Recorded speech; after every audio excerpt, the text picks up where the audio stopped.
Bisa, Mas Agung? No, no, no. So the it's like central, and I'm gonna go to Edmonton. Alright.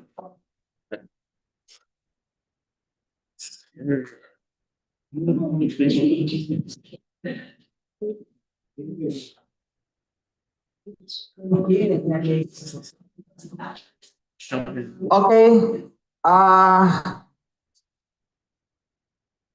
Maybe we will start this forum. Jadi forum ini akan kita pandu dengan bahasa Inggris. Nanti teman-teman bisa menggunakan alat apa namanya? Menggunakan alat pembantu untuk penerjemah.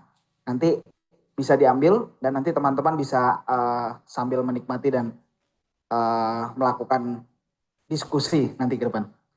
Tapi tidak terbatas, nanti bisa bahasa Indonesia juga dan nanti mungkin akan dibantu juga oleh tim penerjemah. Okay, hello everyone. Good morning. Okay, we have one tagline. Yes, we have one tagline, and if I should PHR Huma, you can shoot the hukum untuk rakyat. Could we? Hello? Okay, we have tagline.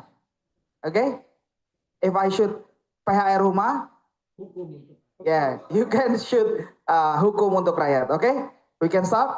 Okay, PHR Huma, hukum untuk rakyat. But I think it can repeat again. Okay, 1, 2, 3. PHR Huma, hukum untuk rakyat. Okay, thank you. Give applause for all. Okay. Today we will hold the HuMaVoice with our friends from the Australia, from the HCC's internship at Huma. So we will get the presentation from their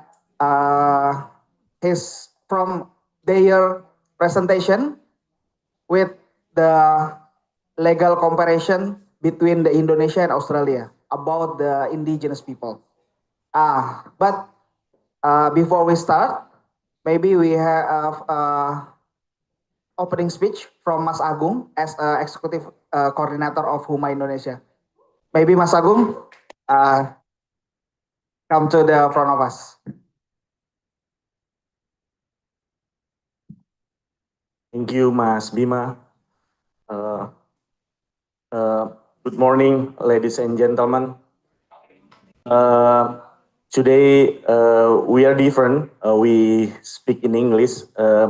Welcome to the HuMaVoice 14, the 14 of HuMaVoice. And I think this is the first ever HuMaVoice in English. I think it's also good to us, to our global friends. Many words can understand. And today we had 3 distinguished speakers that will present to us about the condition in Australia, about the indigenous people in Australia. And also today we had 2 distinguished responders that will give us also the comparative studies related to the Indonesian context. And this is also the last presentation and the last duty of our 3 internship program by HCC's program. HCC is Australian Consortium of Indonesian Society, and they built the program to understand about the Indonesian context through the internship program. So the we are very proud of the intern in HuMa. There are 3 people, Sasha from Monash University, Rene from Monash University, and also Kylie from Australian National University. And to our responder, they are activists and always build strategy and formula to us to advocacy process.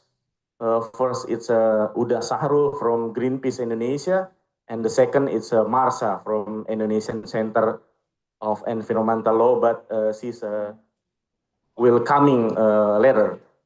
And I think I will finish my keynote speech.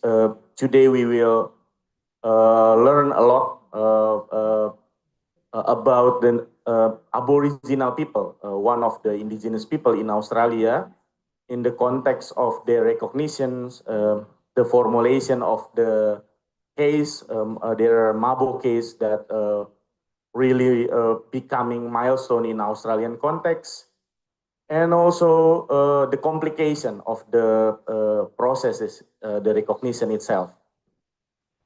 And in that sense, I think it is a good moment to us to understand more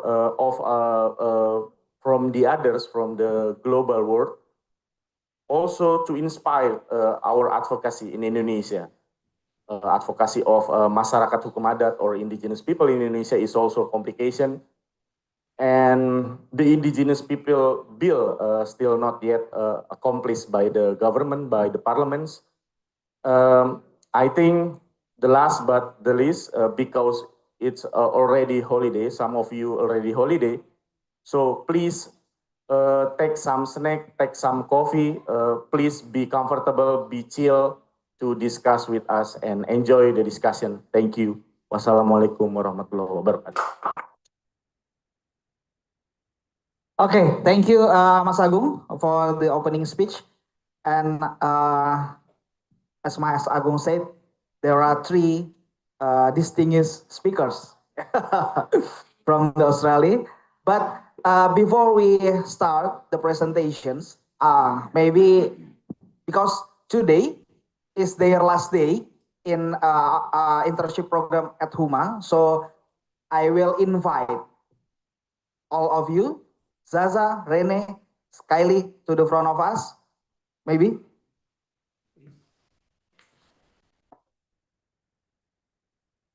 But before we start the presentations, I will ask all of you about your experience and about your comments or inputs maybe for HuMa and about your activity at HuMa. So who will be the first? Okay. I think we came to Indonesia not really knowing much about Indonesia. And the teachers program and working in HuMa has really sort of made us feel interconnected. A lot of the issues that we have in Australia, a lot of the issues that exist here, very similar. So we now have the sense of, I guess, an NGO family across the world. Working at HuMa, we're very grateful. Everyone else made us feel very welcome, made us feel very at home, gave us the freedom to work in our strengths rather than just giving us something to do, making us do it. So I think we're all very, very grateful. Had an amazing experience here. Wait, before that, could you introduce yourself, your background and I'm Sasha. I'm studying law and science at Monash University. I'm from Melbourne. Hello, everyone. My name is Kylie, and I'm studying in Canberra in Australia at ANU, and I'm doing law and economics. And I think the best part about working at HuMa is that everyone loves being with each other, and it's more than just an office. I mean, this feels like an actual house, an actual home. And I think it's a lot easier to make connections than other workplaces that you typically think about when you people working in a law firm. So I think that makes HuMa very unique, and that's why I had a really good time.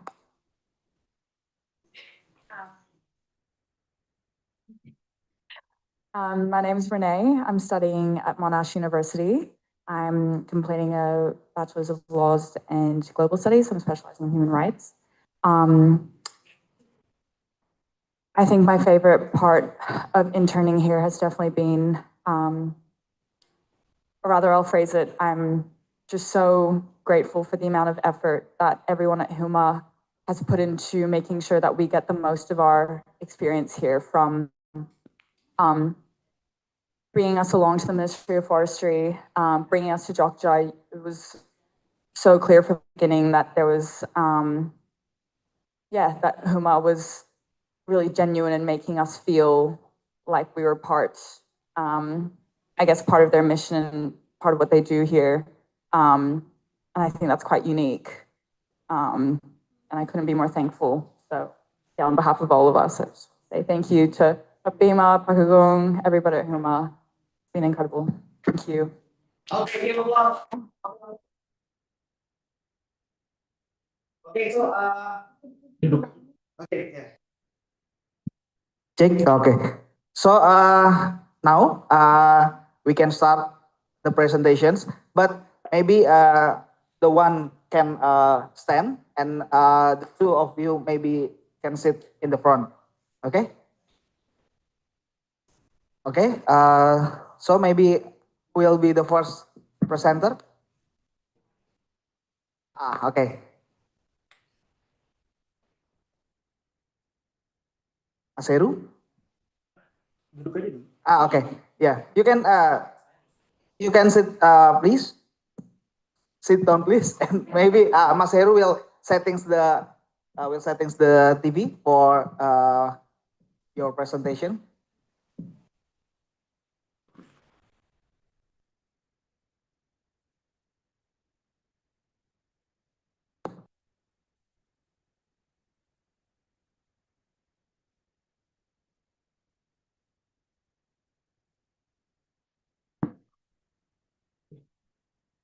Bisa diambilkan di sini?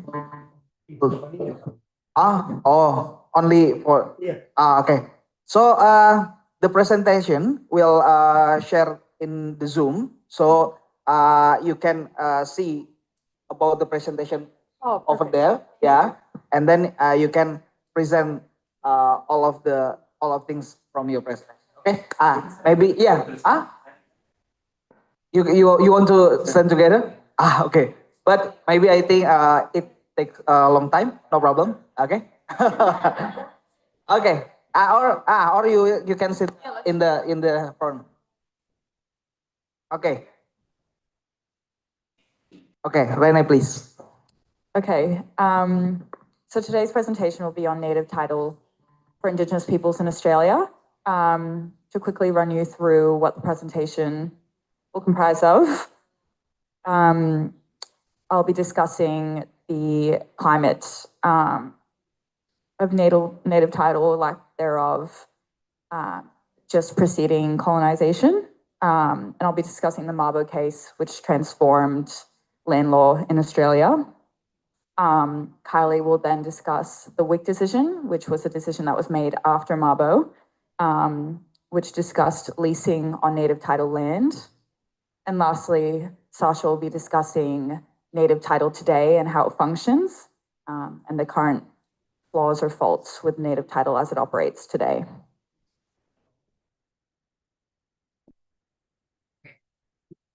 Thank you. So to introduce you to the concept of native title, it's a legal recognition in Australia of the unique rights and interests Aboriginal and Torres Strait Islander peoples hold over their traditional lands and waters. And this is based on their enduring connection through traditional laws and customs established after the Mabo decision, which overturned the legal doctrine of terra nullius.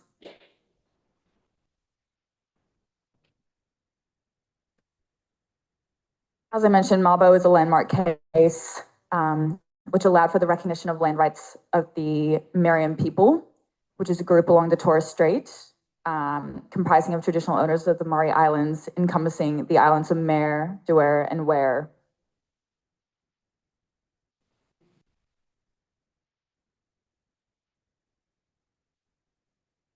To explain further on the concept of terra nullius, this is essentially what characterized the legal climate prior to Mabo. It's a Latin term that directly translates to vacant land. The legal doctrine stipulates that Australian land was a land belonging to no one at the time of British colonization. The Latin term, and I'm quoting, empowered European colonial powers to claim land that was considered vacant for their nation. Such vacant lands could be classified as discovered, and by consequence, sovereignty, title, and jurisdiction could be claimed. In the process of colonizers proclaiming terra nullius, the sovereignty of Indigenous peoples were invalidated or ripped. Christians were given the legal right to subjugate and confiscate the lands of Indigenous people. The Mabo case brought two legal challenges against the existing Australian legal system. The concept of terra nullius challenged the concept of terra nullius and the assumption that Aboriginal and Torres Strait Islander peoples had no concept of land ownership before the arrival of British colonizers in 1788. Relatedly, they challenged that the sovereignty offered to the British through terra nullius delivered complete ownership of all land in the new colony to the Crown, or the British colonizers, abolishing the rights held by Indigenous peoples.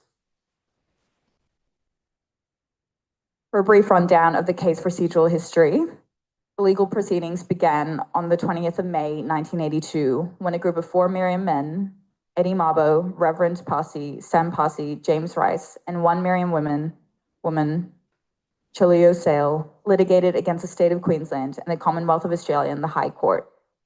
They were claiming native title to the Murray Islands. On 27th of February, 1986, Justice Moynihan of the Supreme Court of Queensland adjourned the case, compelling Eddie Mabo and the people of Mare to bring a second case to the High Court, challenging the constitutional validity of the Queensland Coast Islands Declaratory Act 1985. The Queensland Parliament passed this act in an attempt to invalidate the Merian people's case. The aim of the law was to retrospectively extinguish the claim rights of the Merian people to the Murray Islands.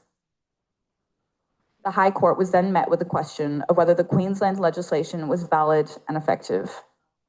The High Court found the Queensland Coast Island Declaratory Act to be invalid because it was in conflict with the Racial Discrimination Act 1975. This was later to be referred to the decision of Mabo and Queensland, number 1. This decision meant Eddie Mabo and the people of Mare could continue with their original motion against the state and federal governments. The case presented by Eddie Mabo and the people of Mare successfully proved that the Marian customs and laws were foundational to their traditional system of ownership and acts as a pillar to their traditional rights and obligations vis-a-vis the land. Onto the decision, or the landmark decision of Mabo. On the 3rd of June, 1992, 6 of the 7 High Court justices upheld the claim and ruled that the lands of the Australian continent were not terra nullius, or land belonging to no one at the time of European settlement. Merian people were entitled, as against the whole world, to possession, occupation, use, and enjoyment of, most of, the lands of the Murray Islands. This, in part, is a judgment of Mabo and Queensland, number 2. This judgment inserted the legal doctrine of native title into Australian law. The High Court acknowledged the fact that Indigenous peoples had lived in Australia for thousands of years and enjoyed rights to the land according to their own systems of law and customs. During colonization, Indigenous peoples had been dispossessed of their lands. In recognizing that Indigenous peoples in Australia had prior rights to land, the court held that these rights, where they exist today, will have the protection of Australian law until those rights are legally extinguished. 12 months after the High Court decision was handed down, the Native Title Act 1993 Commonwealth was passed. This alteration provided a way for Aboriginal and Torres Strait Islander peoples to claim their traditional rights to land and their rights to compensation.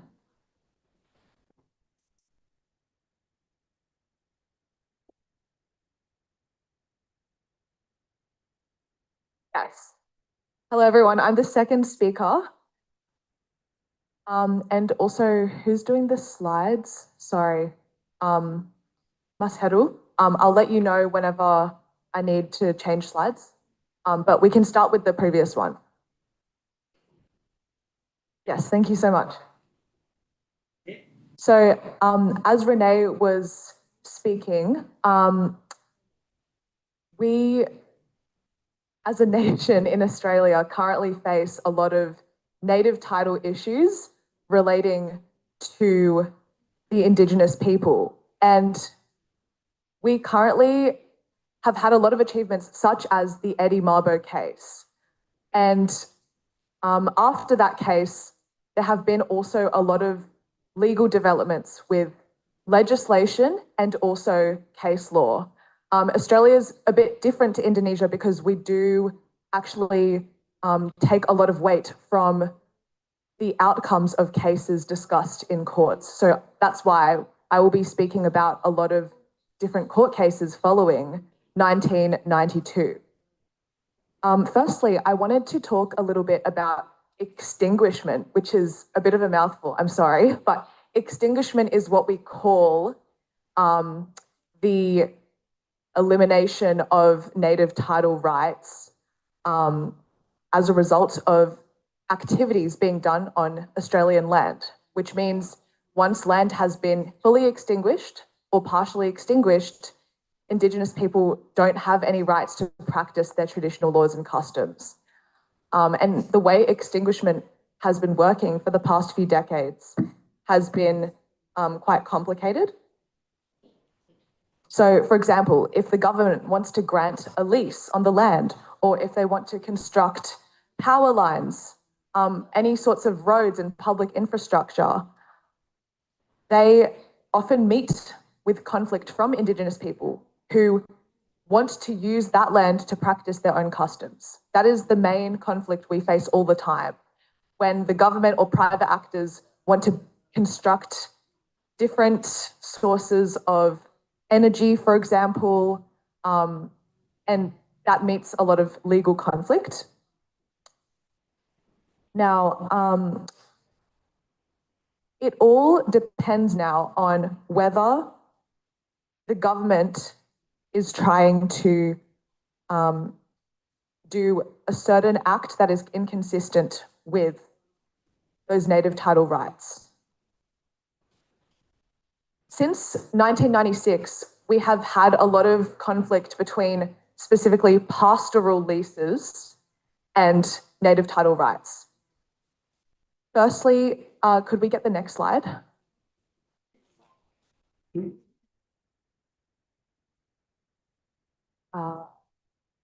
One before, sorry. Oh, yes, that one, thank you. So in 1996, a group of Indigenous people in Australia called the Wick Peoples, they put forth a claim in court because they had a conflict with pastoral leaseholders who were trying to use land that they wanted to claim to practice customs.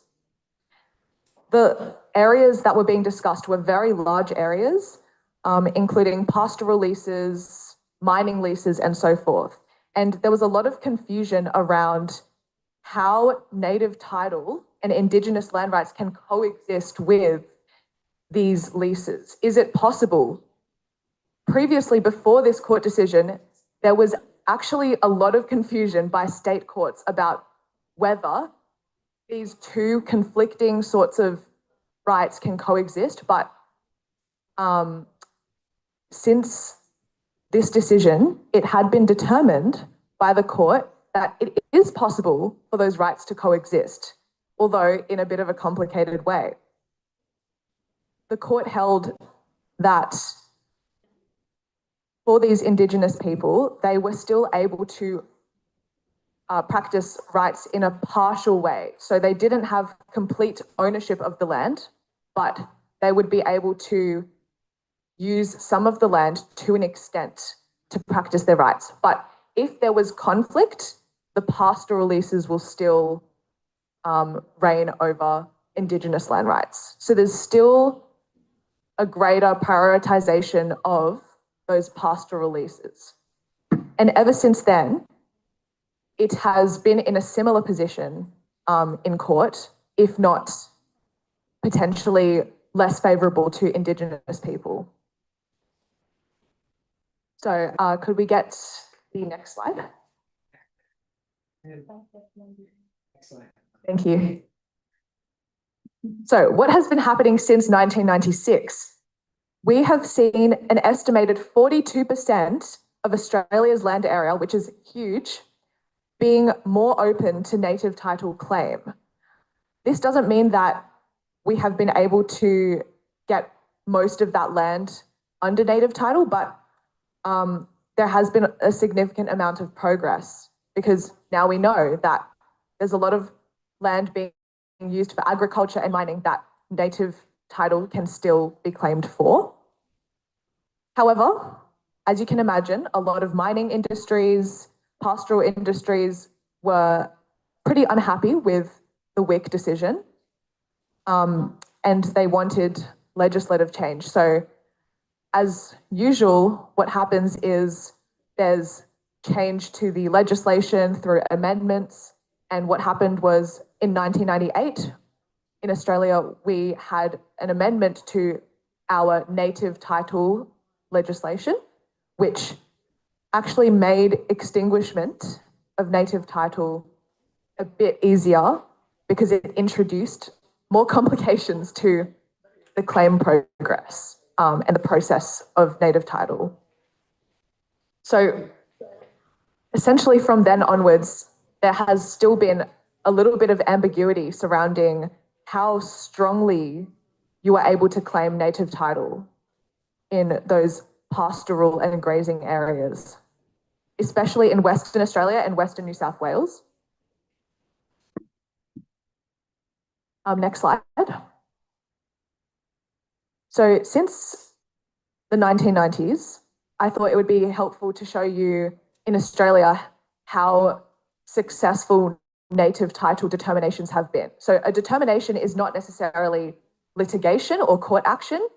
It's just when there has been a judgment around the giving of native title to Indigenous people.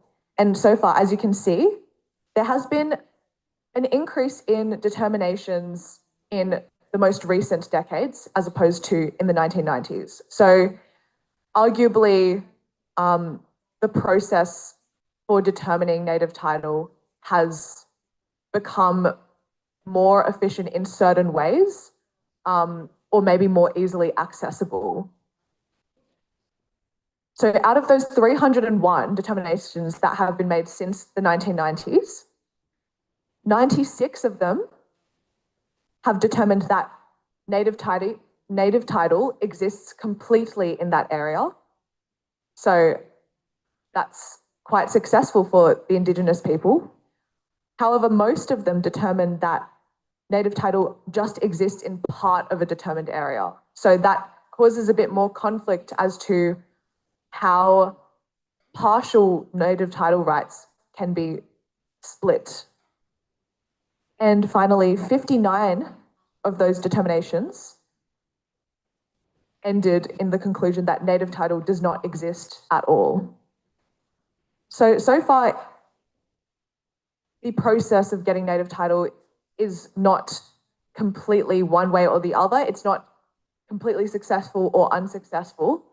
But from what we can see today, it seems like there is still a lot of court action and litigation going on for a lot of Indigenous groups around Australia. And as Sasha will be talking about, there is a couple of steps that it takes in order to be able to claim native title today as an Indigenous group. But upon reflection, I think there's still a lot of similarity when it comes to the native title issues and also recognition of Adat villages and their lands, because clearly whenever the law tries to, I guess, change in their favor, there's a lot of other groups that are commercial or government related that will always have their own interests in mind, which can also cause the law to be pulled in different directions. So that can be an ultimate concern that I can see with both countries. So yeah, that marks the end of my presentation. If anyone has any questions, feel free to ask at the end. We'll do maybe a Q&A. But now I'll invite Sasha to speak about the third part.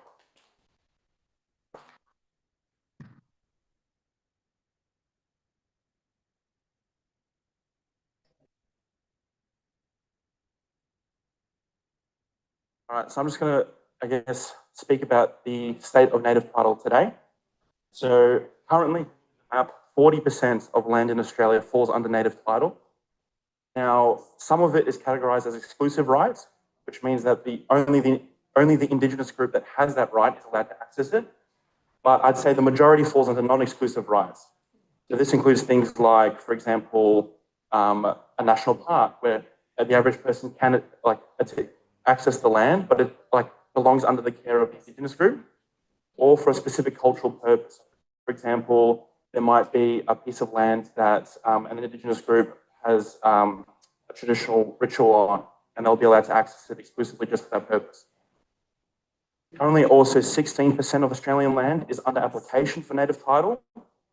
Now, a lot of people look at this map and they're like, wow, a lot of Australian land falls under native title, but I think an important thing to remember is that the vast majority of native title land is from Crown land. So Crown land is land that belongs to either a state or federal government.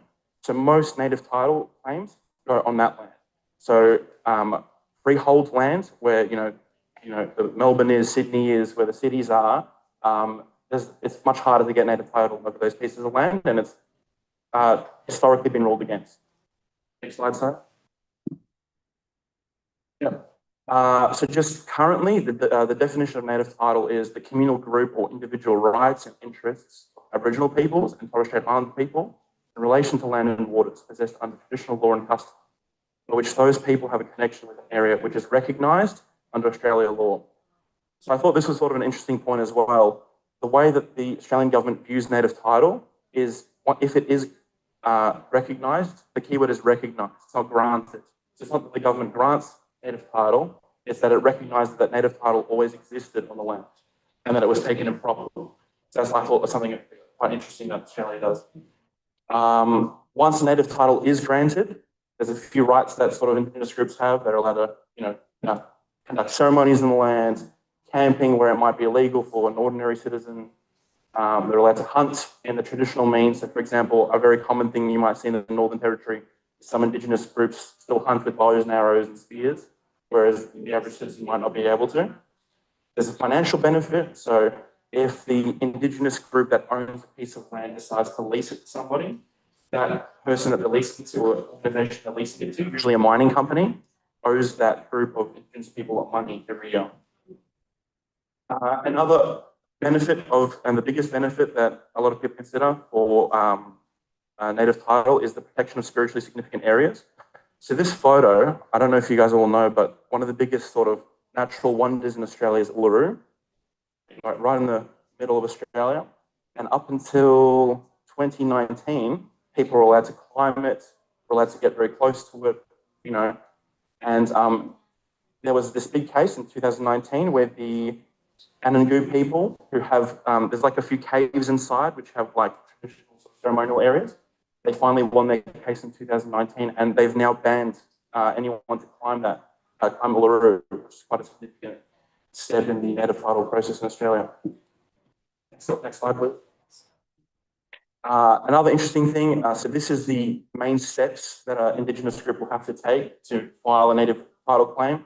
Application, there's usually a tribunal, a registration test, so that's really important. The Indigenous group can't just claim that this is their traditional land, they have to show that there's a sufficient connection and that they have continually habitated that piece of land throughout their whole history. And actually the most interesting step in this process is the mediation litigation step. So if there is a claim made out, it goes to the federal court and they hold this mediation. And the purposes of it are to find, for example, maybe the claim of native title is over a piece of land that was owned by a farmer. And it talks about what that tension and if there's some compensation that needs to be given to this farmer. What's also discussed is how that land will be used, whether it's going to be exclusive, so things like that. Next slide.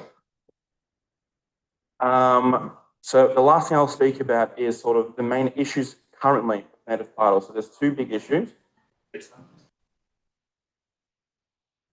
So the first issue is something called claimant identification. So basically, for an Indigenous person to receive rights from the land, they must be registered as actually being an Aboriginal or Torres Strait Islander. So if you see under general rule, on a broad scale, the government says that to be Aboriginal, you all have to just have to identify and be accepted by the community.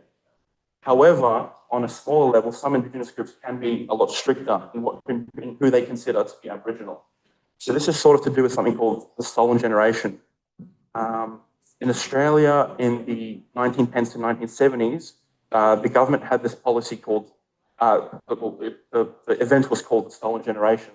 And the policy was they would take Indigenous children from their homes and they would force sort of them to go into white families.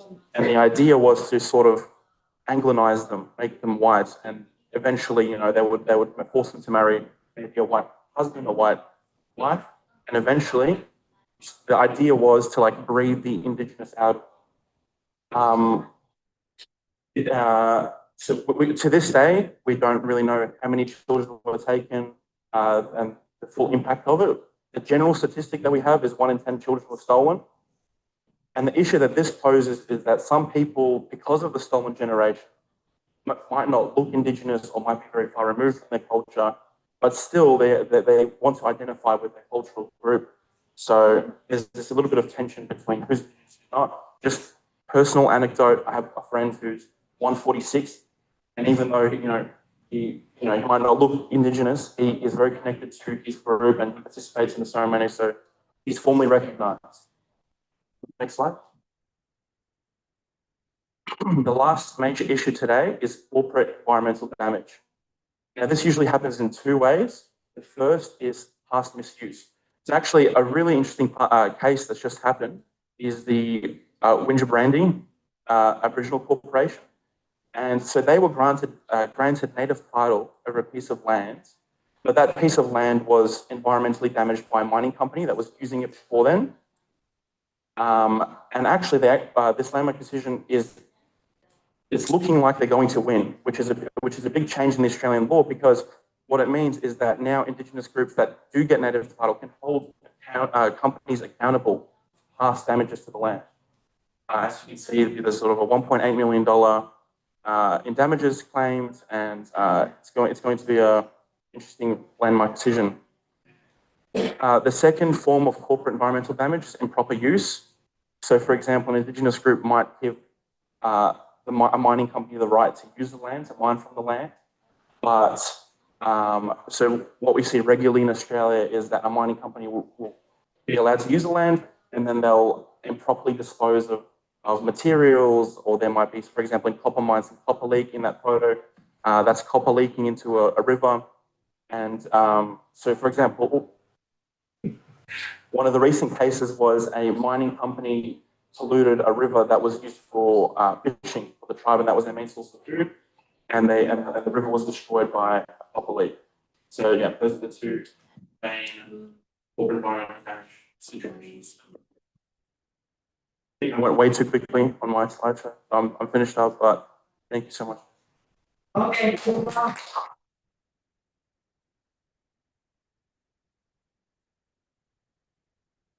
Okay, thank you, Rene, Kylie, and Zaza. Could you sit in the front of us, because the camera is shoot to there. So I think maybe you can sit, maybe, because I think you will be tired. Yeah, you can sit there. Okay. Yes, there are similar situations between Indonesia and Australia. So like a trend after the Mabus decision, it's there are many increase of the native titles. As similar like in Indonesia, there are many increase for the legal recognitions for the IPs for the indigenous peoples. And then so the MABOS case is maybe like similar like the constitutional court decree in Indonesia. So maybe it's same situations for us. And then the first Rene have present about the how the MABOS decisions is fight about the terra nullius concept. So it's similar in Indonesia. It's in 1870 we have 1870 yeah, we have 1870 we have the agraris wet, and we have the principle of domain verklaring. It's similar like terra nullius, I think. So the next maybe we will give session for the respondent from Greenpeace, Uda Syahrul. Maybe give us some comments, inputs, or something like that. Thank you. Thanks, Mas Bima, for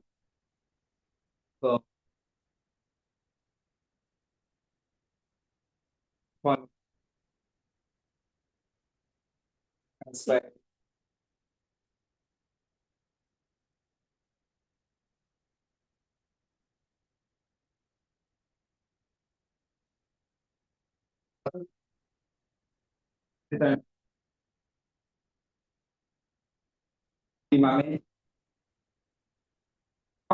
Similar. So even we are with a different background, in this context, because Indonesia is a tropical forest countries and Australia is not. So probably some part of the movement by the Indigenous peoples is also mostly in Indonesia connect with their land, with their forest. And I believe also in the Aboriginal movement or the Torres movement, part of the connections with their land, but in different contexts. So actually, I think Mas Bima is the right person to give a comment about Indigenous peoples. But before the Constitutional Court 35 years ago, on 2012, but decision was made on 2013. The legal recognition for the Indigenous peoples and local community in Indonesia is really challenging. Even right now, after the Constitutional Court for the legal recognition, it's like we call like basa-basi, so the government never taking serious on that one. They make some regulations in the national levels. Since that moment, the draft of the Indigenous Peoples Bill have been put on the tables, but until today it's never been happening yet. So how many years? More than 1 decade. So that's the challenge, and the recognition for these people is also getting slower. Rather even like increasing than before, but it's still slower. Not as expected by the peoples after we got the Constitutional Court. This is the problem, if I may comment, because the democracy levels in Indonesia and Australia are a bit different. Maybe after the court decisions, even we are have like different legal system. If the second between the Australia and Indonesia is have a different. So the court decisions need also recognized on the national law after.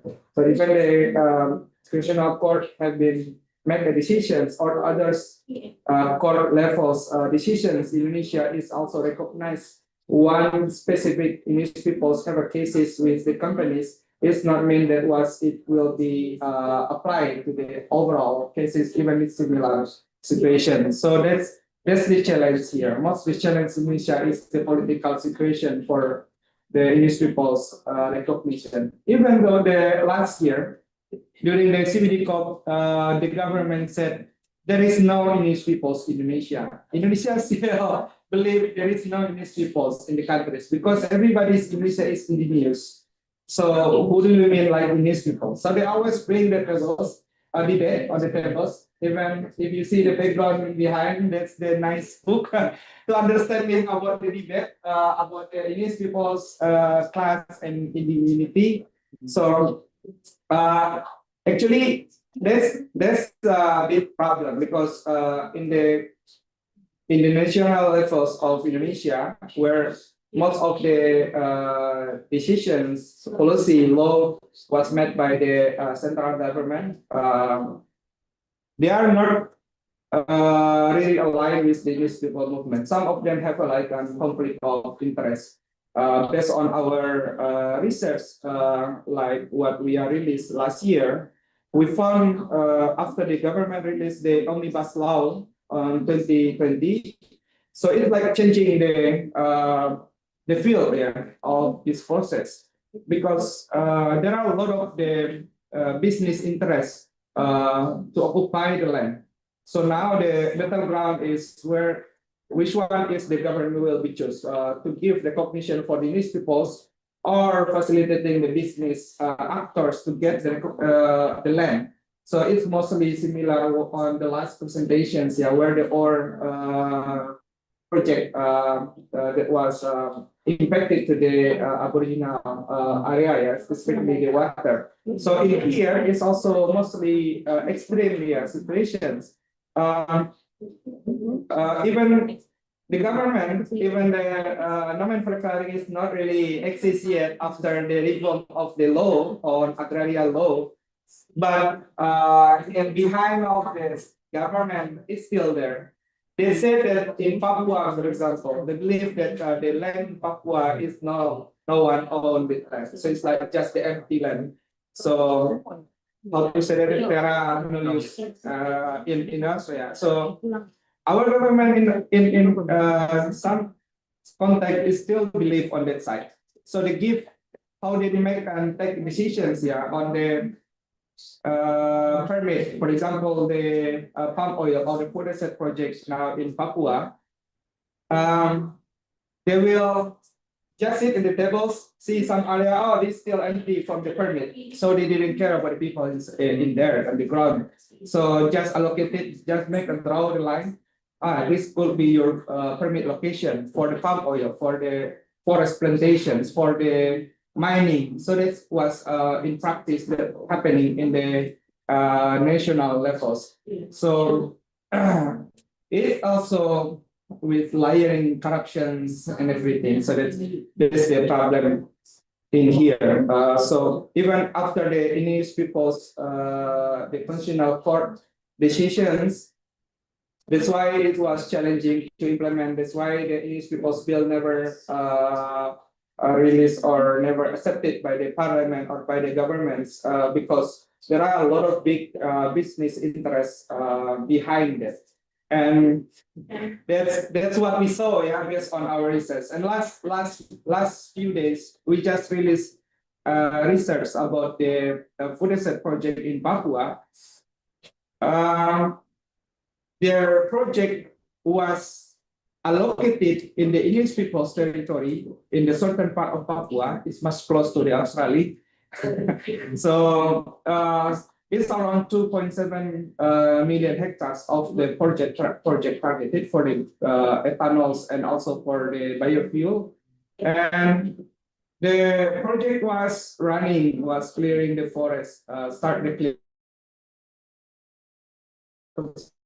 without the pre-prior informed consents from the Indigenous people local community. So this is happening just now, in Papua, where I just remember when I met Pak Vincent last few days when we launching this report in Jakarta about the food estate project. He said there is no people care about that from the government side, and they got like threat from somebody they didn't know. So there's like threat to get killed, and they're intimidated of their intimidations to their families and everything. So this is happening now. It's getting worse. So the situations, and then if we go to move to the policy context, So that's the background. So then,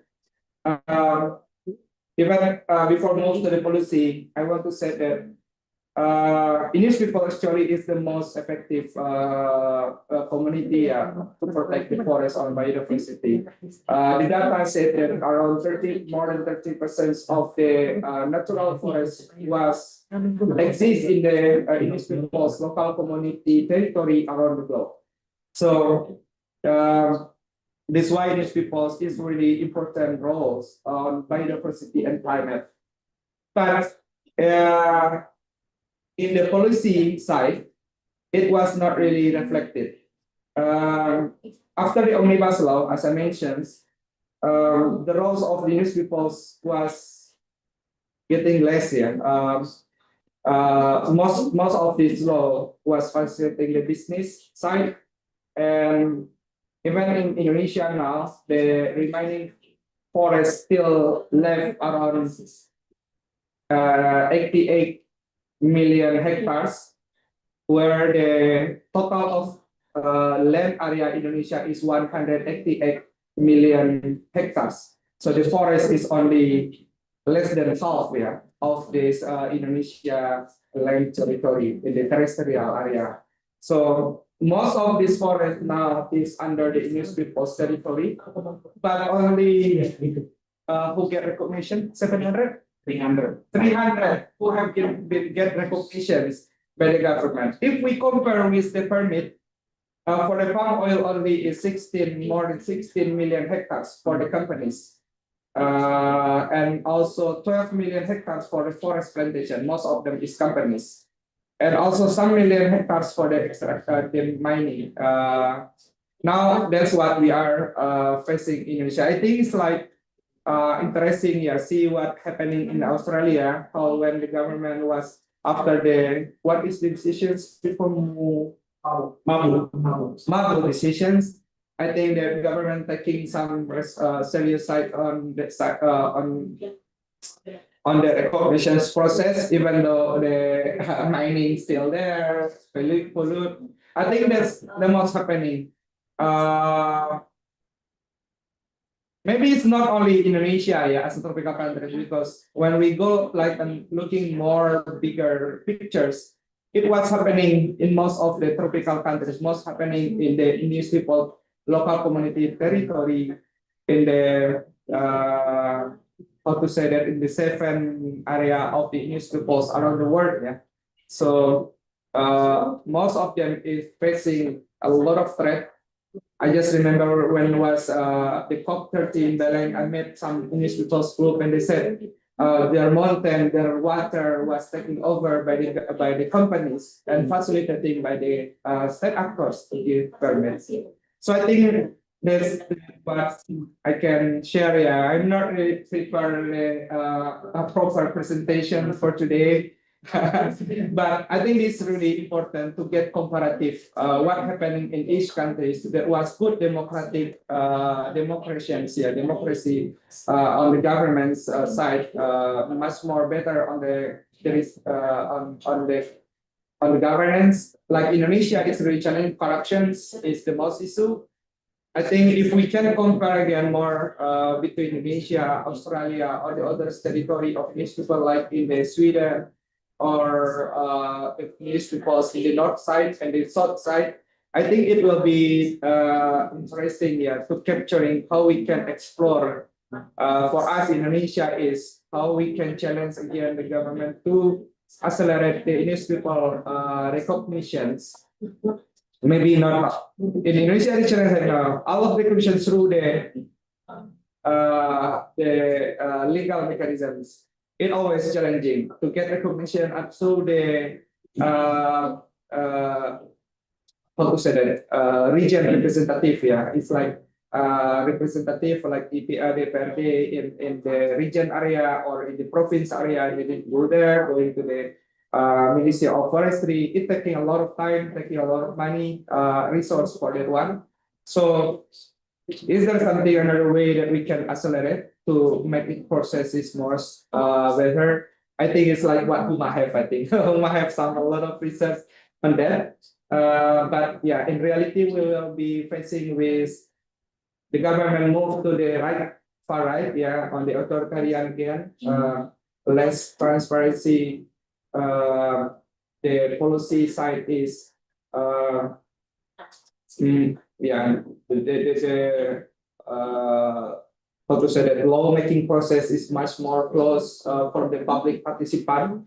So that's the big challenge that what we are facing now in here. And extractivism is growing so fast. Deforestation and etc. Indonesia is always deforestation around 400,000 every year. And the government still planning 10 million hectares deforestation until 2030.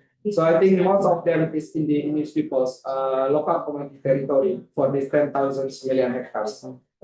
I think there's a part of my comment, Mas Agung. I cannot take a lot of details comment, but yeah, that's in reality what English people is facing now in Indonesia, specifically or around the world, yeah, in general. But thanks back to you, Mas Bima.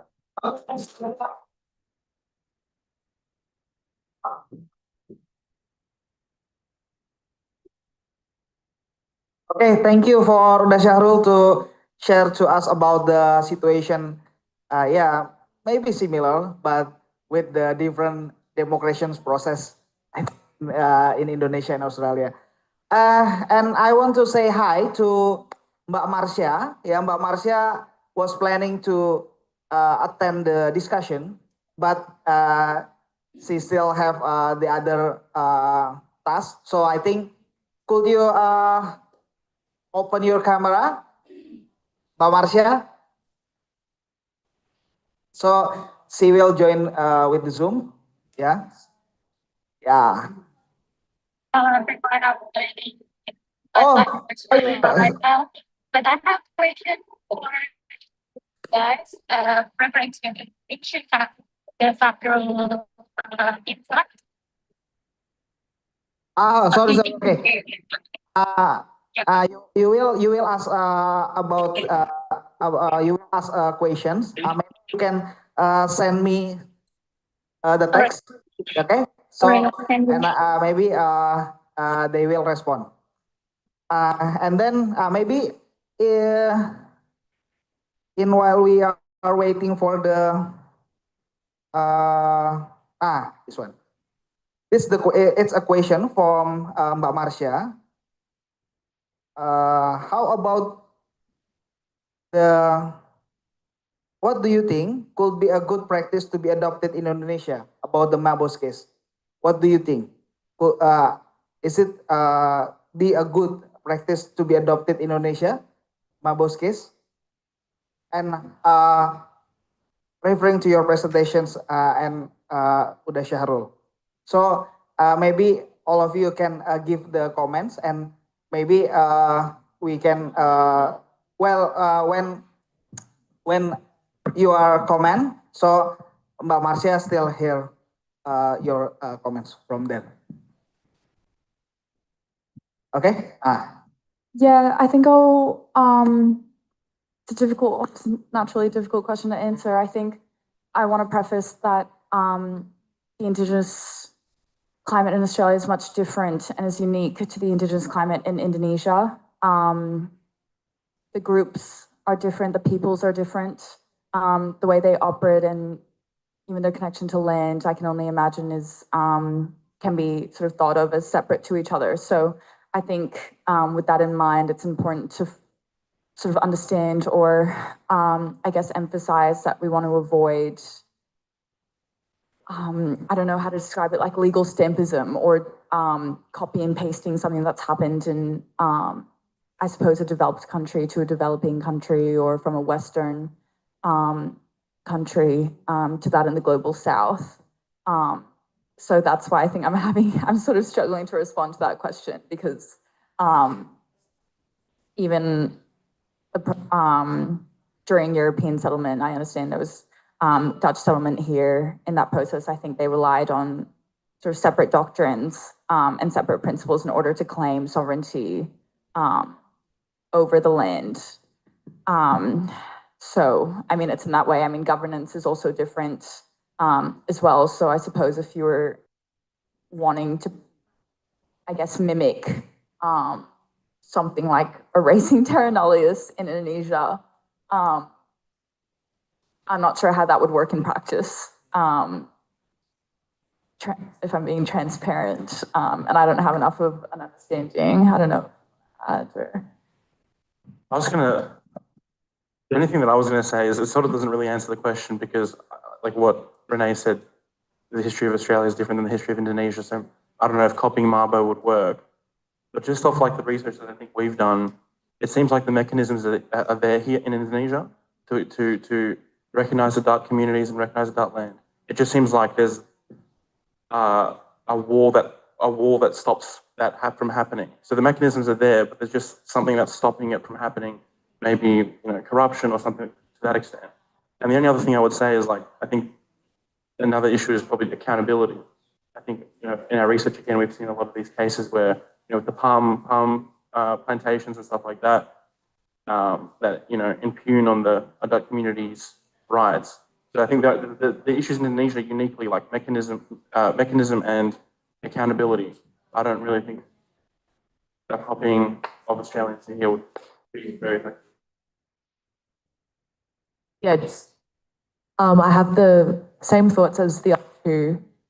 I think the way that the court system and legislative system is structured is different. And so the ease at which you can make new laws that overturn terra nullius doctrines may be very different. In Australia, it took a very long time already and decades of slowly changing laws and then new cases to actually have a whole reform to the system. So I think maybe it takes a lot of thought about how the legislation can work together in conjunction with law in practice to be able to try and change any of those systems in Indonesia. Exactly. Quickly. Another key difference, I think, is Australia is a common law system. Once a judgment is passed, it sticks. So the High Court passed Mabo. That's the principle from then on. I think here you can have a decision like that, but it's always going to be up to the political changing of who makes up the highest court in Indonesia. Okay, thank you for the response, Zaza, Rene, and Kylie. So we have different legal systems because Australia have a common law and Indonesia have civil law. So maybe like there are different how to make it the lawmaking process. It's different, but maybe something process is similar, and maybe it can copy to the system to Indonesia. And maybe while we are waiting for Mbak Marsha, I have two questions that maybe refer to your presentation about the Mabo case. The first is how has the Mabo case influenced the new issues like the climate change adaptations, resource management, and indigenous involvement in environmental law in Australia? It's the first. And the second, could the Mabo principles apply to unresolved issues such as urban native title claims or maybe like compensation for historical dispossessions? Maybe you can give your answer. Well, in terms of the first one, the climate management, everything? Yes, the Mabo case influence more. I just think in general, the political climate in Australia post-Mabo, there's been an attempt to be informed on the way the Indigenous people managed the land before settlement colonialism. I think the best two examples of that aligns with sort of climate changes. For example, Australia in the last 20 years has had some of the worst bushfires in the world, and the government's tried to address it in their ways. And actually, where we are now is that we are using the traditional methods of the Indigenous people, like burn-offs, and that's actually been the most effective. It's actually listening to our community, been super effective. And the other example of that, for example, with climate change management is a lot of our coral reef systems in Australia, again, the Australian government tried to manage it in its way. And finally, we got to the point where we're listening to how, the traditional ways of sort of managing those systems. And we've actually seen, so in the last 3-4 years, actually the Great Barrier Reef is expanding for the first time rather than shrinking, all from sort of the post-Marbo mentality. I was also going to say, in answer to the first question, since Marbo, because there's greater awareness of the need to consider those traditional laws and customs of Indigenous people, because of that, when now mining companies, for example, make decisions about where they mine, and new companies make decisions about they're going to perform their agricultural practices, there's always going to be now a legal consideration of how that can affect the land sites of Indigenous people, because Indigenous people are now more equipped with the tools to actually legally challenge activities happening on land that they may have rights to. It's not always that they will certainly have those rights, but the fact that they can make a legal claim now in court means that people have to be wary of the land that they are using. So I think in that sense, it actually helps with climate change because more legal issues are raised about any sort of movements companies can be doing. For example, in Australia, in Western Australia recently, there was a huge gas project, a fossil fuel project that has been extended. So the lifetime of the project was supposed to be, I think, the end of this decade, but it's been extended by many decades. And I think part of the legal challenges that people have raised includes the way that this project infringes Indigenous rock art and their land and historical sites. So it can help preserve the environment that they are claiming their rights to, which in turn helps with our other climate change issues. Anything else?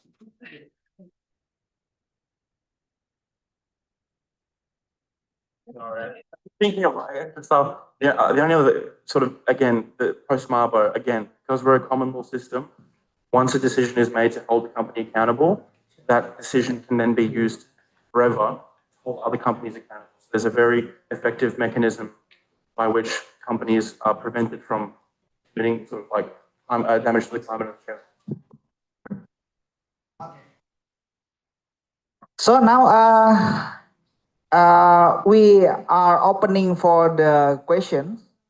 So maybe the participants from here or from the online platform maybe ask something or maybe give inputs or comments from the presentations. Mas Bari? In bahasa, no problem. In bahasa. Oke, boleh? Oh, Pak, I will speak in English. Yeah. My first question is why you. My name is Barik from Samdana Institute.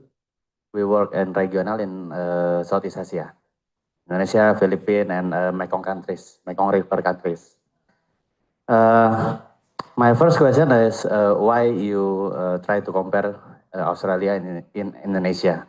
Because from what I know is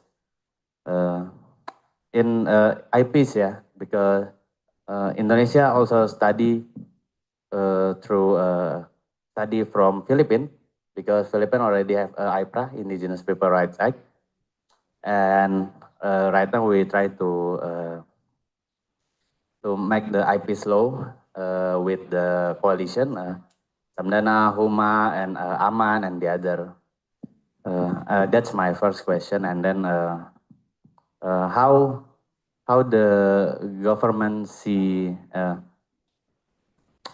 actually in your perspective, yeah, because right now our president is trying to make the industrial Indonesia. It's like the Indonesia government try to make Indonesia it's more industrial, not just we give concession for mining, for logging, but also they want to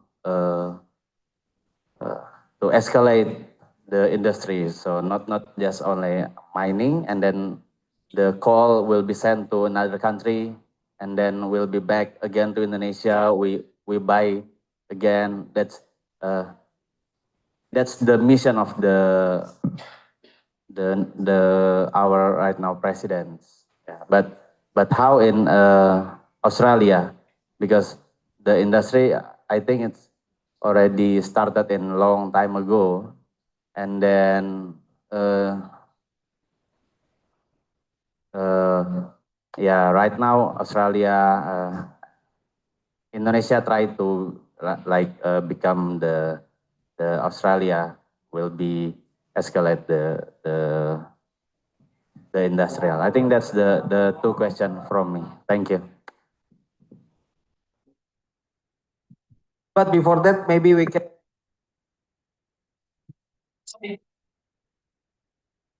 So if you want to drink before you continue, you can. Okay.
Iya sih.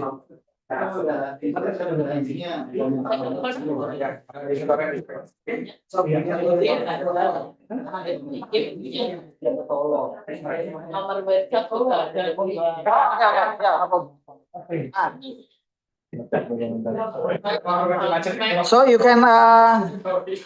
can continue again about the discussions. Maybe there are two questions from yes.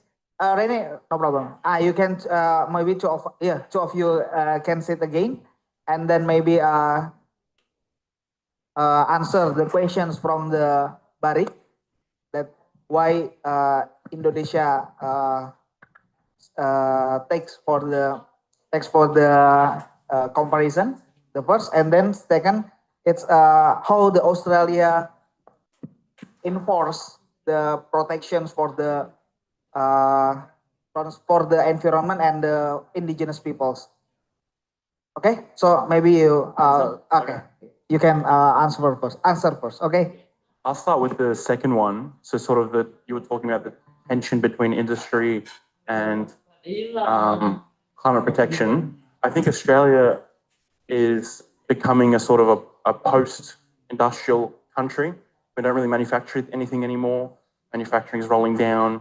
So we don't really have that as much of that tension. I think the only industry sector where that still exists, right? One of Australia's critical exports is its iron ore, coal, natural resources of that kind. And in terms of that, even that, every new prime minister is setting new climate goals. So even the mining industry is sort of slowly rolling down in Australia. So that tension is kind of loosening. We don't really have as much tension of, Australia's moving into more financial services rather than manufacturing. And another added layer is our population is tiny. Indonesia's how many? Yeah. Population in Indonesia. What's the population in Indonesia? Population.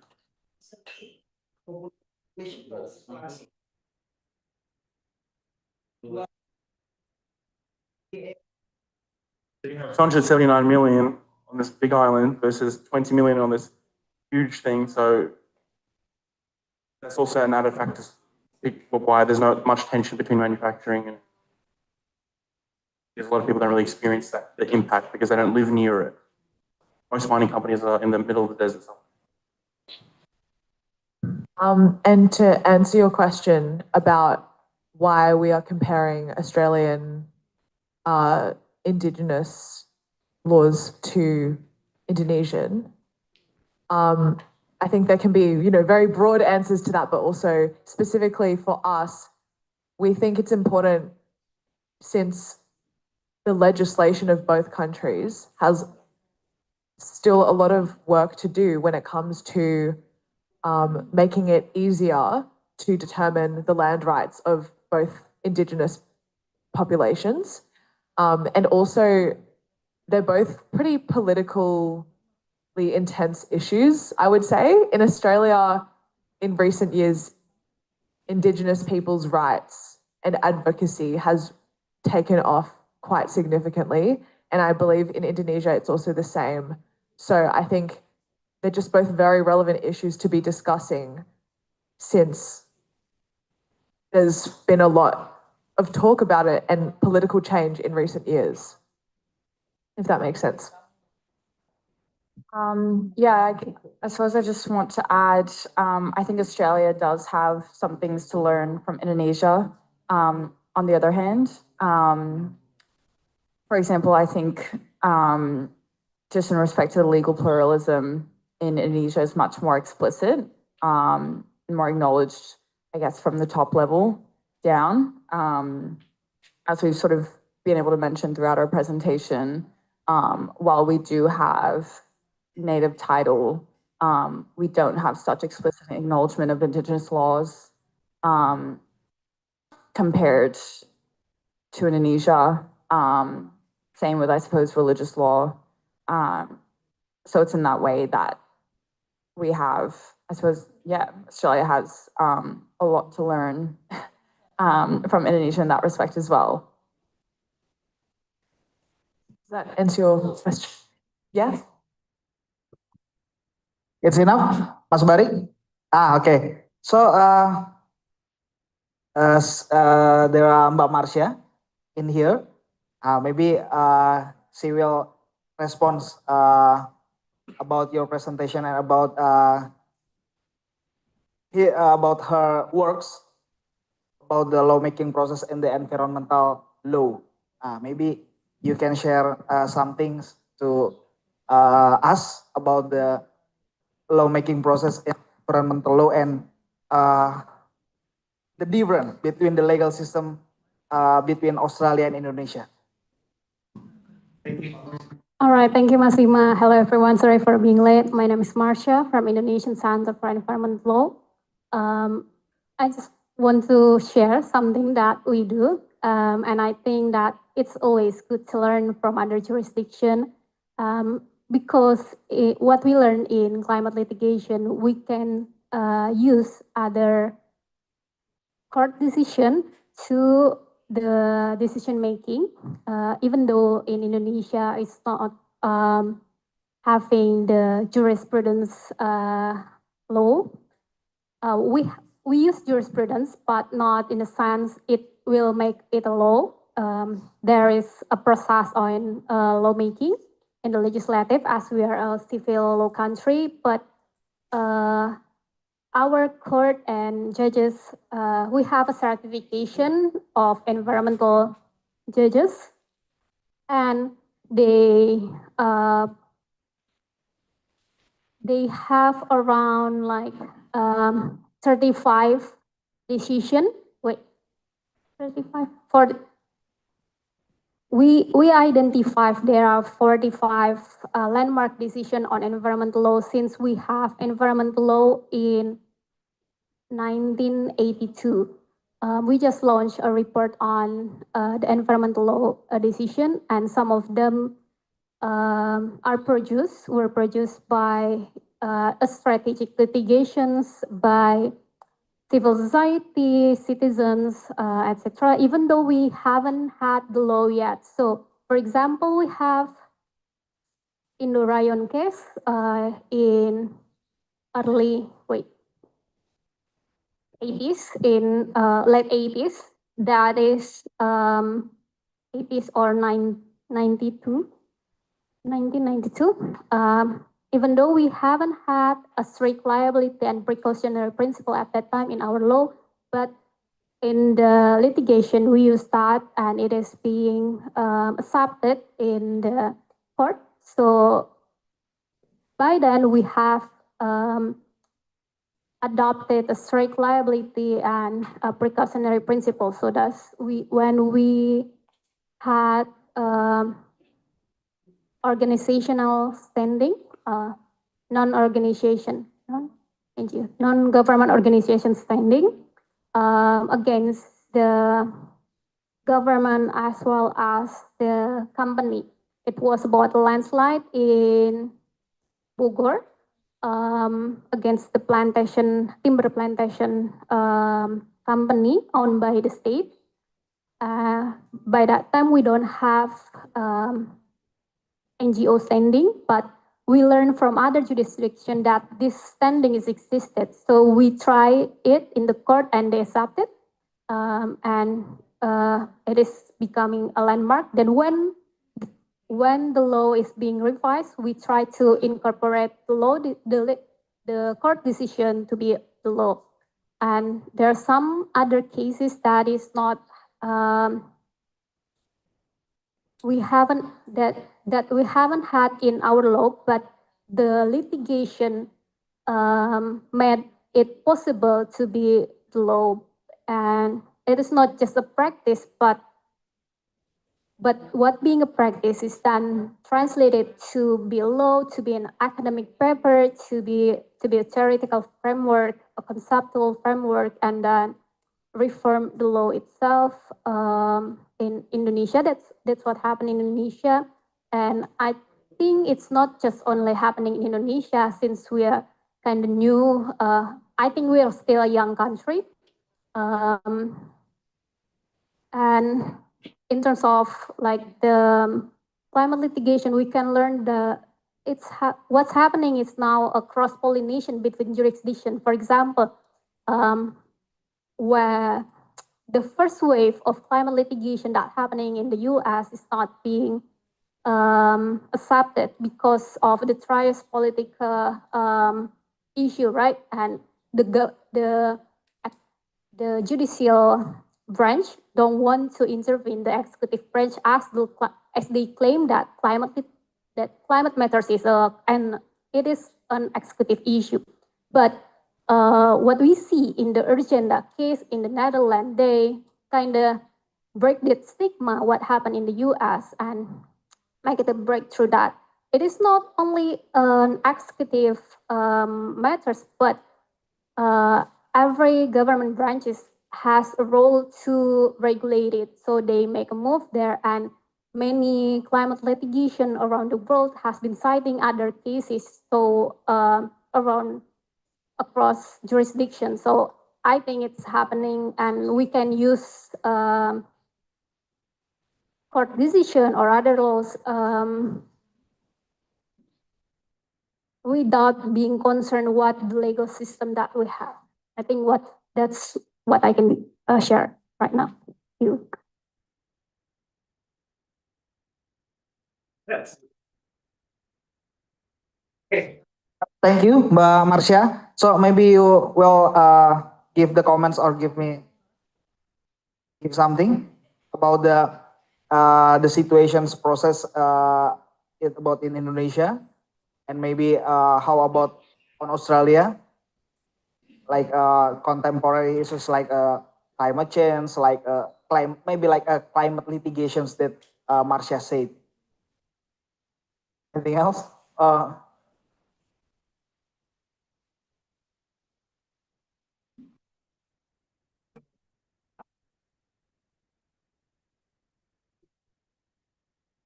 Question. So you work for ICEL, is that correct? Are they involved directly in the litigation for cases like the Bogor landslide, for example, or do they do research on how those cases can be translated into law reform?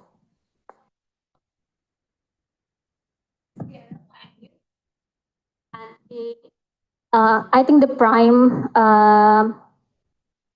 plaintiff was Walhi, friend of the earth, because we didn't have a legal standing back then, as our mandate is not going to the court. We also work closely with the court as we have judge certification, so it could be a conflict of interest if we are suing the government, and as well as having a discussion with the judges. And when the time came for the law revision, we kind of submit an academic paper to the environmental law, the environmental bill, and we discuss with the parliament what's happening and what's the development on the environmental law. So we make it like a collaborative action rather than an individual achievement.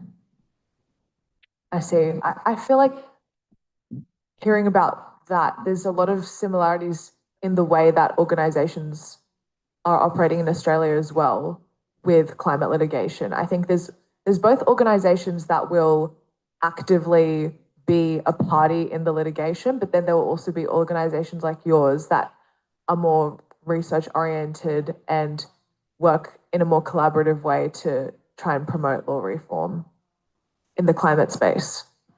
So I'm seeing a lot of similarities actually with those types of developments. Okay.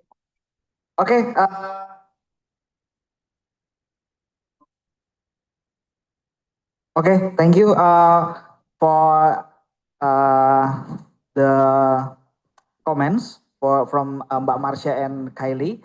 Maybe anyone else who want to ask about something or Agung. Hello, my name is Agung from Huma. Thank you for the presentation. Very impressive, magnificent presentation. And I have a question. I read some news from ABC.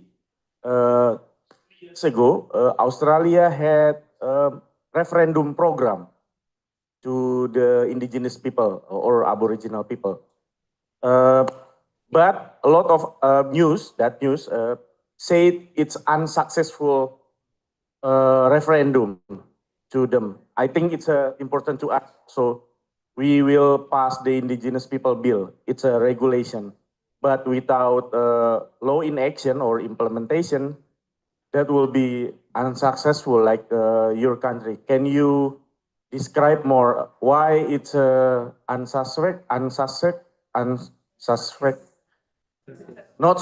success, and also the referendum not really interest to the indigenous people itself? Why they the program is not success in your country?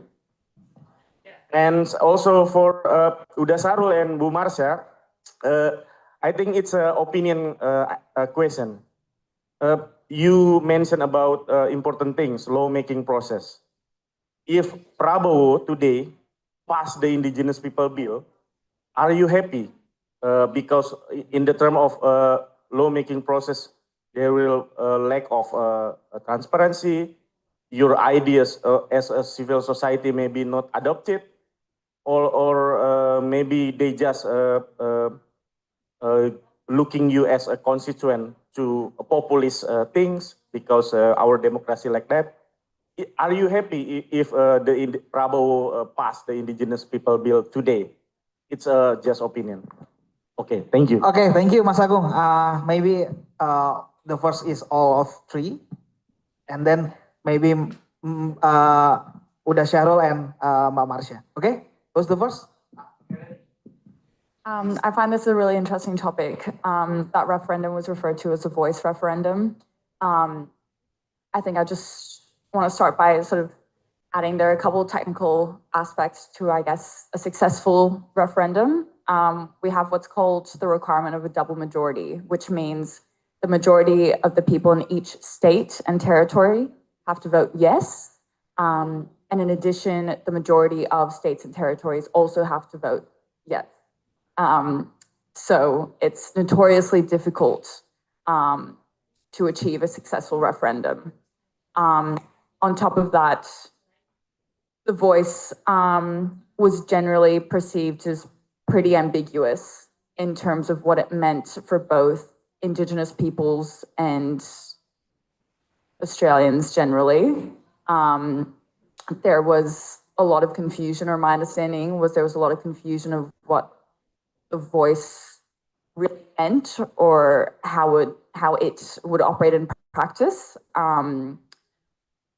People were, I think, tentative about the scope of power this voice would have, whether it would look like an elder participating in parliament, whether they would be, or whether they would be empowered with, a large scope of authority over decision-making, what that decision-making would look like, who would elect the elder or who would elect that representative was unclear.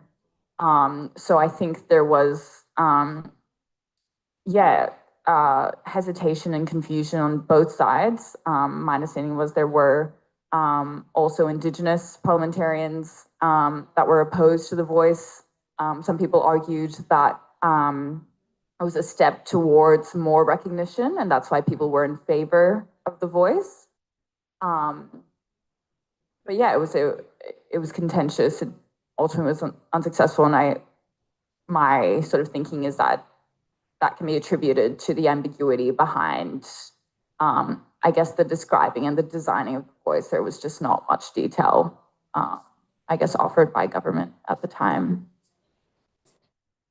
It's sort of repeating what Renee just said, but two pieces of context. One, three pieces of context. One, the referendum was unusually scheduled very quickly. There wasn't a big consideration period.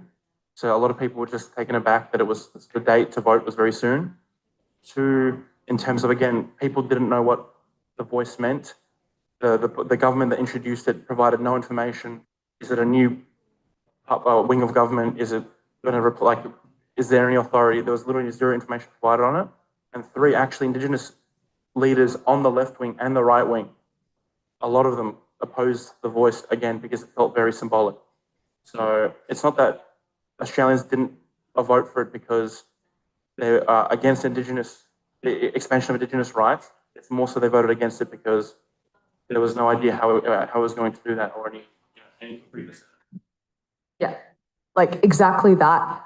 I think when it comes to constitutional change, can't just be a small deal. So when people are faced with this very new concept of having an advisory body of Indigenous people that are actually in Parliament, that's something that requires a lot of time for people to be considering in their minds. And also another big issue in my head is that if there are so many different Indigenous groups around Indonesia, there's going to inevitably be some difficulty in drafting a bill that accommodates for everyone's interests.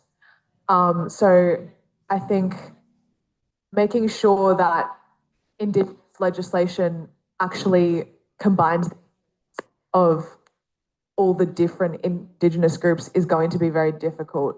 But the moment that it doesn't accommodate for all interests is probably a step towards similar issues in Australia where not everyone supported the voice because it didn't accommodate for everyone's interests. Thank you for our response. Okay. Give applause for Kylie, Saza, and Rene. And then maybe Uda Syarul. I think the best people who answer is Mas Agung. Did you have happy? But I think the questions about happy is like maybe we will not get happy when the law is released. Yeah. If I'm happy, maybe the other people not happy. So that's always happens. So is the thing. But regarding this time, the question from Mas Agung, did we as a civil society Indonesia feel okay with when the Prabowo just released the bill or the law by 2 days with untransparent process, no consultations and everything? Probably we will not happy with the result. But in the context of the movement process, maybe we can still accept it. At least they are recognized, the Indigenous peoples in the national law. So that's, I think, the important one, yeah. Because even somehow we can believe maybe next we can review to make this law bring to the another side of the to the judicial side to get revised or some context on the law if the law have been released. If the law never released, we cannot bring that one to the constitutional court to challenge some terminology that we want to change on that side. So I think it will be okay. Anyway, the Prabowo process the law, but they release the Indigenous people's law by 2 days or during his period with unproblematic the lawmaking process as we discussed before, without the consultations, proper one, or not following the right of academic papers of the law. I think still okay, even we cannot accept it, all of the result, but we can bring the next battleground into the another side of the to the judicial system or to challenge the content side of this law. But the problem now, did he will release the law? I think that's the challenge. Because Prabowo, as I saw, he never saw the Indigenous people as mind of their constituent. But some of them, some of people around them start looking these people part of the constituent, like the Ministry of Forestry start aware, it is the nice constituent for the next year on the next 2029, yeah, the next elections.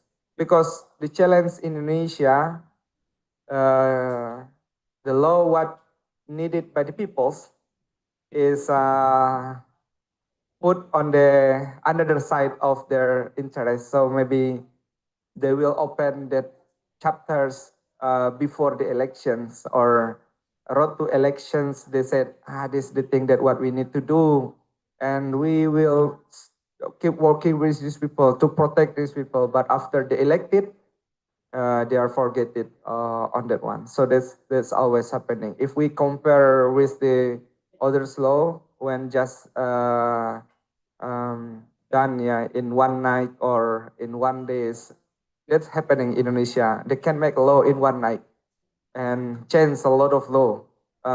It was omnibus law, yeah. So, but for the English people's law, they take more than 1 decade and never success to release on that one. So I think if they release whatever the result, whatever the content, Mas Agung, I think it will be good. We can bring to the another side the challenge, but did he? I think the questions, yeah. But I always want to keep as a bit optimist, yeah, even in the pessimist situations, a lot of negative and anxiety situation with the government. The president is really care with the international pressures on the side. That's why he really want to have a good face on the international relations. So if you see like the last COP, they said the 1.4 million hectares for the Indigenous people's territory recognition was declared in Rio, and it was never mentioned before openly in the national statement. But when they are in the Brazil, they said, we will go put the 1.4 million for Indigenous people for the forest protections, 1 billion US dollars, yeah. And we can imagine this really huge amounts of money when the government put their money also there. So who knows? That's the thing, Mas Agung. Happy or not happy? It depends on on which side we see, yeah, on this scenario. But at least the release today, it will be fine. We can challenge any time of the content for that law if they release, because the political situation is much more complex today. If we want to get perfect law was released by the government, maybe in the next 2 decades it will not be happening. If we waiting for perfect, yeah, Mas Lima.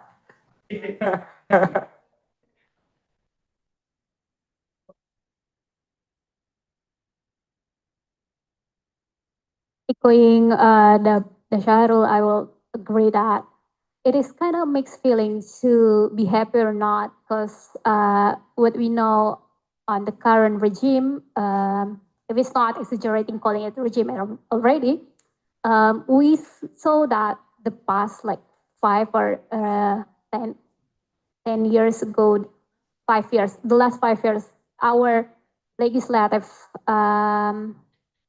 system has been fooled by the oligarch that they will pass the law that is easing them to hold the power longer and hold the power deeper for their benefit, of course. But seeing it is being passed, I would think that it is still a win to celebrate. It is worth to celebrate, as we've been fought more than a decade to have a recognition on the IPs, on their land, on their culture, not just their costume that is being celebrated every Independence Day.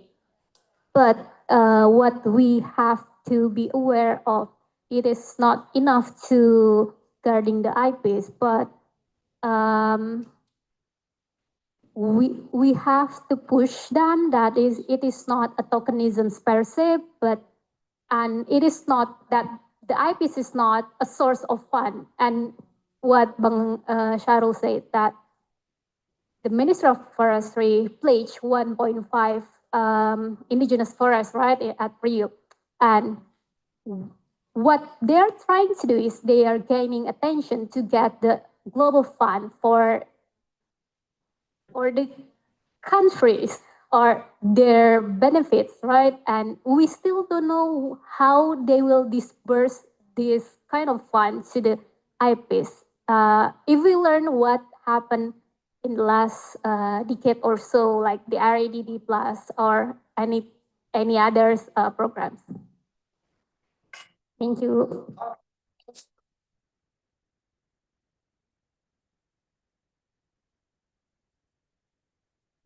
Okay, yeah. Okay, Mas Halim. Okay, thanks. My name Halim from. Thanks for your great presentation. The legal system Indonesia and Australia laws has difference, but I want to confirm how is recognition and protection of indigenous people of common law system. And then for everyone, based on the situation happened in Indonesia, by explained Uda Sahrul, is Indonesia more suitable to adhere to common law system? Okay, thanks. Okay, maybe who's the first? Saza or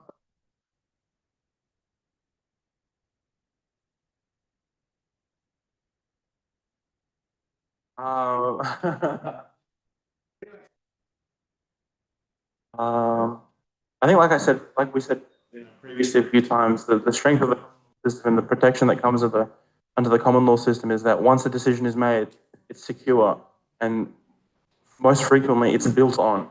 So Mabo was like the base, and then over the years with the Wicks case and all the other cases, it's been building this bigger and bigger tree of these protections for Indigenous peoples. And once the tree is built, it's very, very hard to disassemble. It's very hard to overturn any of these decisions in a common law system. In terms of would common law suit in Indonesia, I've been here 5 weeks and I still don't know whether civil law is a strength or a weakness, because in one way, security of decision making in legal outcomes seems good, but also the flexibility of a civil law system also has its strengths. So I don't have a strong answer on that one. Yeah, I think it's a bit difficult for me to conclude strongly that, you know, the common law system is better or worse, but I definitely think it has its strengths with the way that Australian law has been progressing, because through all of the cases we talked about today, you can see at least some sort of trajectory when it comes to litigation, and it makes people studying law, when it's a common law system, want to create progress in that trajectory. And you can see it maybe more clearly when you reflect on past cases, because that is actually a priority of our system, to make sure that things are moving forward and adapting to different political changes while also preserving a body of law, if that makes sense.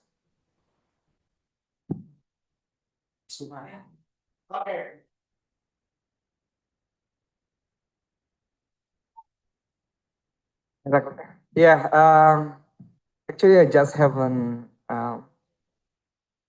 idea, I think, yeah, how we are moving, looking on this, what the situations here in Indonesia.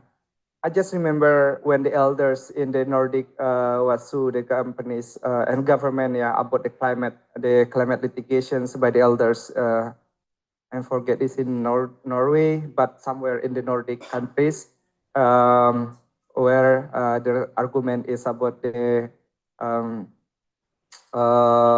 intergenerational justice because for their next generations, the elders feel guilty because all of the bad thing by the countries that was happening, and they should bring to the court, and they are win on the cases. It was one of the phenomenal climate litigations, I think. In the Indonesia context, as we discussed before, the Indonesian peoples also facing a threat from the extractive industries. And if we see in Papua or like in Raja Ampat, the tiny island, according to Dan Cross, how they call that island, not the small island anymore, but the tiny island, was extracted by the nickel mining. So this one of these companies is linked with the Australian legal entity, and others mining area in Papua is owned or affiliate with the Australian legal entity there. So I just haven't think, what if the youth in Australia sue the companies in Australia or the governments who invest in Indonesia that was threat for the Indonesian people's territory, are also destroying the forest or ecosystem, in the place where they are invest. Because one thing that I just, if you know about the International Court of Justice decisions about the climate, so it's a really interesting statement, just released. If the government fail on reaching this climate target, so can we interpret that the target is not only how they are implemented on the national levels, but also their contributions on others overseas, outside of their countries.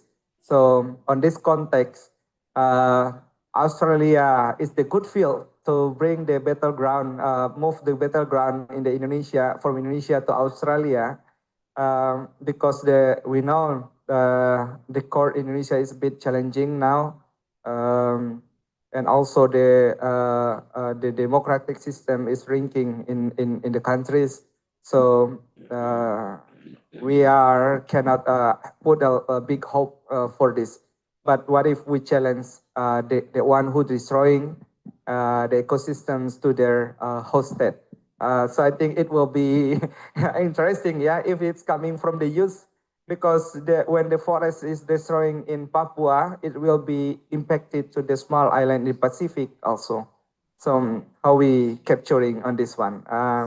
Just an idea. I don't know. Maybe some group of youth in Australia have a good idea. Let us to challenge on this one through the legal system in Australia to taking and to stop of this company invest in Indonesia, or give some opportunity for Indonesian peoples also as part of the how to say that, penggugat, mas, defendants, letters together with the youth. I don't know. It's just an idea. It will be nice to keep discussing about that, because we have practice where Greenpeace with the local community in Philippines, we sue the Shell, the oil companies in the Netherlands because of the typhoon in Philippines. So this.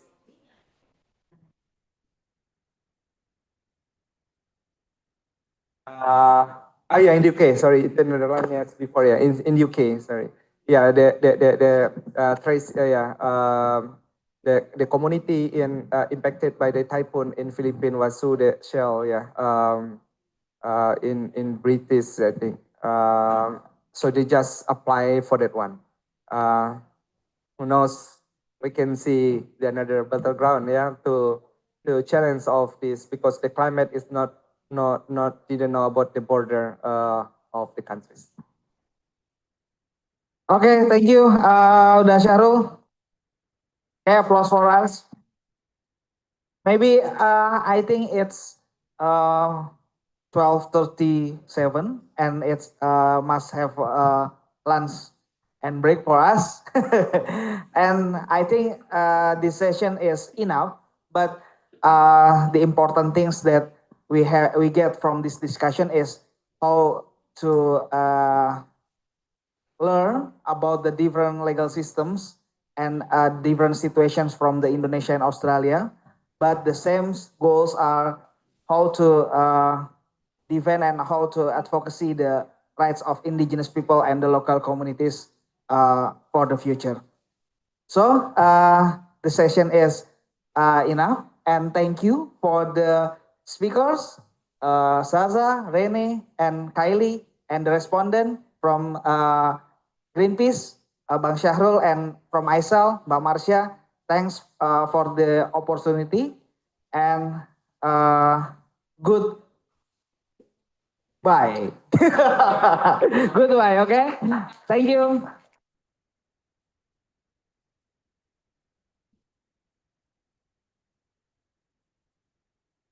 Oh yeah.